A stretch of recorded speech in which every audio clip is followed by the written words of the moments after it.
नमस्कार मित्रों, नमः संस्कृता।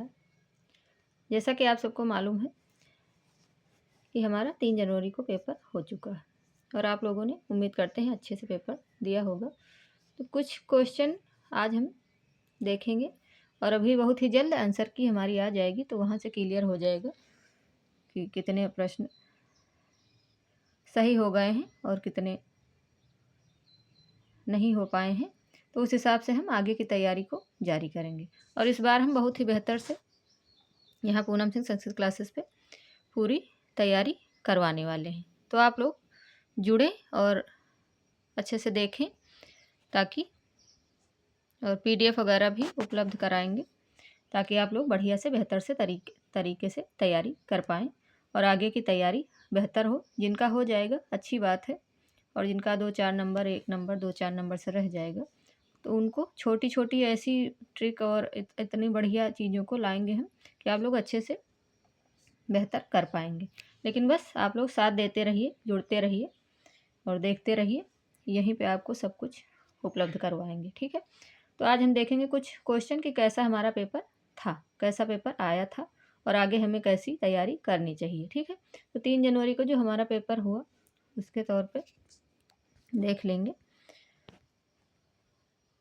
तो उसमें हमारा था अर्थ विस्तार, अर्थ संकोच जो लगा हुआ है हमारे सिलेबस में, उसमें मिलान करने वाला क्वेश्चन आया था, है ना।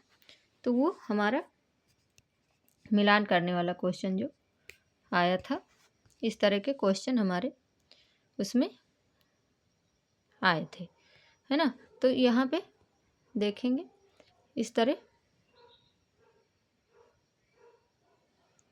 यह अर्थ संकोच, अर्थ विस्तार और तारापीठ की राजधानी कौन है, उसमें ऑप्शन में था। तो वहाँ पे तो तारापीठ की उज्जैनी राजधानी है। ठीक है, इस तरह थोड़े बहुत कुछ क्वेश्चन हमें भी मिल गए हैं, तो इसको हम लोग देख लेंगे आज, और बाकी आंसर की आने पे सारी चीज़ों को अच्छे से बेहतर से हम वहाँ पे देखेंगे। ठीक है, और जब आएगी तो हम आप लोगों को उसकी सूचना भी देंगे। ठीक है, और गीति शीघ्र वाला क्वेश्चन जो है, अधम पाठक जो हमारा है,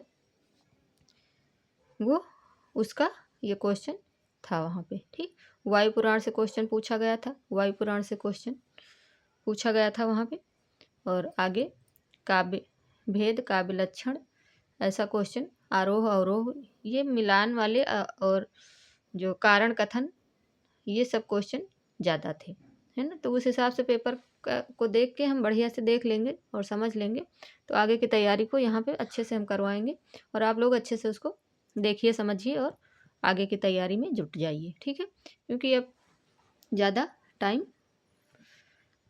नहीं है, क्योंकि 6 महीने कहने को होता है, बाकी अभी पूरा विश्लेषण हम करेंगे और सिलेबस पे भी पूरी चर्चा करेंगे, पूरी बात करेंगे। एक वीडियो लाएंगे जिसमें पूरी चर्चा रहेगी कि सिलेबस हम कैसे पूरा कंप्लीट करें और कम समय में, और ट्रिकी चीज़ों को कैसे सीखें, वहाँ पे कैसे करें। कुंदमाला दिग्नाग की है जो ये नाटक है ना, नाटक है, ये नाटक है हमारा। ठीक है, तो इस तरह चीज़ें, कुछ ऐसी चीज़ें भी पूछी जाती हैं जो नहीं भी मालूम होती हैं, और कुछ चीज़ें जो अगर आप पढ़ें हैं अच्छे से तो वहाँ पे कर ले जाएंगे, ऐसा रहता है। ठीक है, और सरबीलक की प्रेयसी का नाम, ये मच्छकटकम का क्वेश्चन था, तो मदनिका था। ठीक है, और मंडल ऋषियों के नाम भी पूछे गए थे, ऐसा भी क्वेश्चन था। कैयट के शिष्य, तो कैयट के शिष्य हमारे, कैयट के शिष्य, तो कैयट के शिष्य, ये भी क्वेश्चन कोई ठीक ठाक नहीं था, क्योंकि जब कैयट का ही नहीं मालूम है कि कब के हैं, क्या है, कैसा है, तो शिष्य का तो मान लो।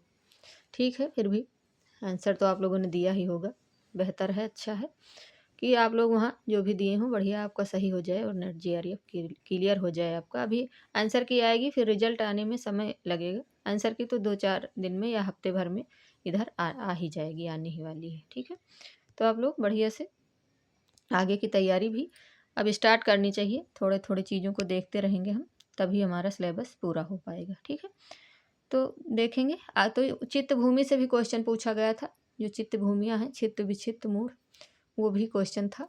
ये तो बहुत ही बार पूछा जा रहा है अभी। खंडन खड खाद्य के रचयिता, ऐसा भी क्वेश्चन था।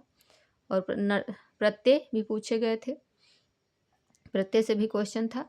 मुरला और मुरला, मुरला क्या है, तो ये उत्तर रामचरितम का क्वेश्चन था। मुरला, मुरला तो मुरला नदी का नाम होता है। उत्तर रामचरितम जो हमारा लगा हुआ है, भावभूति जो जी द्वारा लिखा हुआ रचित, तो उसमें उत्तर रामचरितम में मुरला नाम होता है नदी का। ठीक है। शिवराज विजय, जो शिवराज विजय, तो शिवराज विजय हमारे सिलेबस में तो नहीं लगा है, लेकिन सामान्य तौर पे लगा हुआ है वो, तो उसका भी थोड़ा बहुत हमें नॉलेज होना चाहिए। तो रसनारी कौन सा पात्र है, यहाँ पे मात्र लिख गया है। तो ये चीज़ें और कितने निश्वास हैं वगैरह वगैरह चीज़ें, ये सब चीज़ें उसमें पूछी गई थी। तो आप लोग भी इसके आधार पे देख के समझ लीजिए कि कितने अभी आंसर की आ जाएगी, तो अच्छे से बेहतर से समझ में आ जाएगा कि क्या हमारा सही गया है और क्या कितने क्वेश्चन पे उम्मीद है। और कट ऑफ की तो बात ही मत करिए, क्योंकि कट ऑफ तो लमसम बस 2-4 नंबर इधर उधर आगे पीछे हो सकती है, बाकी और उतनी ही जाएगी, 2-4 नंबर घट सकती है, बाकी नहीं। ठीक है। तो उस पर ज़्यादा आप लोग फोकस ना करिए। ठीक है। फोकस सिर्फ आप करिए थोड़ा बहुत, अब रिलैक्स हो लिए हैं पेपर देने के बाद, तो अब दोबारा से पढ़ाई स्टार्ट कर लीजिए। ठीक है। और रामायण से क्वेश्चन था, रामायण से क्वेश्चन था, और स्पोर्टवाद से भी क्वेश्चन सा पूछा गया था। और साम विकार, जो हमारे विकार विश्लेषण करके जो साम विकार हैं 6, उनसे भी क्वेश्चन पूछा गया था। तो इस तरह, और षड विकार, षड भाव विकार, जायते अस्ते विपरमते, ऐसा भी उसको लगाने का सीरियल आया था। ठीक है। तो इस तरह के क्वेश्चन हमारे पेपर में पूछे गए थे। अभी हम इसको देख लेंगे बाद में, अभी आंसर की आने वाली है उसको देखेंगे, उसके बाद में हम बढ़िया से बेहतर से तरीके से इस बार और अच्छे से तैयारी करेंगे। ठीक है। तो आप लोग चैनल को सब्सक्राइब कर लीजिए और जुड़ते रहिए, जो भी कक्षाएँ आएँ, क्लास आएँ, उनको आप लोग देखते रहिए, और लाइक शेयर सब्सक्राइब भी कर लीजिए, ताकि आपको चीज़ें अच्छे से पहुंचती रहें। तो आप लोग इधर से भी देखते रहिए, और चीज़ों को भी जो आपके पास उपलब्ध है सामग्री, उसको भी देखते रहिए, तो अच्छे से आप लोग कर लेंगे। ठीक है। पुनः क्वापि तद 200 शब्दार्थों अलंकृति पुनः क्वापि, ये मम्मट जी का काव्य लक्षण है। ठीक है। ये मम्मट जी का काव्य लक्षण है। तो पुनः शब्द का क्या अर्थ है, ऐसा पूछा गया था। विनियोग, विनियोगेत्री विधि, संघर्षी वर्ण, ऐसा भी क्वेश्चन पूछा गया था। और भवंती में कौन सा प्रत्यय है, ये इस तरह के क्वेश्चन पूछे गए थे। ठीक है।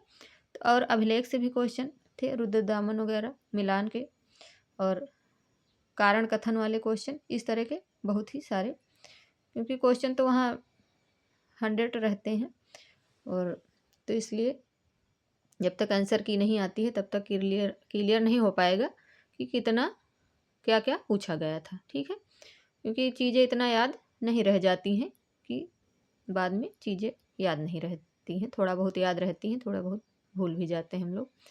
तो यहाँ पे आप लोग थोड़ा बहुत इसको देख लीजिए, और उसके बाद में अभी आंसर की आएगी, उसको पूरा एनालिसिस करेंगे। उसके बाद में देखेंगे कि हमारा पेपर कैसा था और कैसा गया है। जिन लोगों ने पेपर दिया है, पहली बार जिन लोगों ने दिया पेपर, कि देखने के लिए कि कैसा पेपर आता है, तो हमें किस प्रकार तैयारी करनी चाहिए, उस हिसाब से हम फिर आगे की तैयारी जारी करेंगे। ठीक है। तो आप लोग हमारे चैनल से जुड़े रहिए और बढ़िया से देखते रहिए। अभी पूरा हम सब कुछ लेके आने वाले हैं, बहुत ही बेहतर तरीके से पूरा सिलेबस करवाने वाले हैं। ठीक है। तो आप लोग बढ़िया से देखिए, और PDF वगैरह भी उपलब्ध कराएंगे, ताकि आप लोग अच्छे से तैयारी कर पाएँ। ठीक है। तो मित्रों, आज इतना देखिए, आगे की चीज़ों को हम अभी आंसर की आएगी, और उसके बाद में फिर हमारा आएगा रिजल्ट। ठीक। तो आंसर की से ही लमसम हमें मालूम हो जाएगा कि हमारा क्या हो रहा है, PhD गया है कि नेट गया है। जिनका GRF गया है बहुत ही बढ़िया है, आगे भी जिनका नेट हो जाए PH, वो आगे की तैयारी करेंगे। तो आप लोग भी बढ़िया से देखिए और तैयारी करते रहिए, आगे की चीज़ों को हम आपके लिए लाते रहेंगे। तो तब तक के लिए नमः संस्कृताय मित्रों, धन्यवाद, राधे राधे।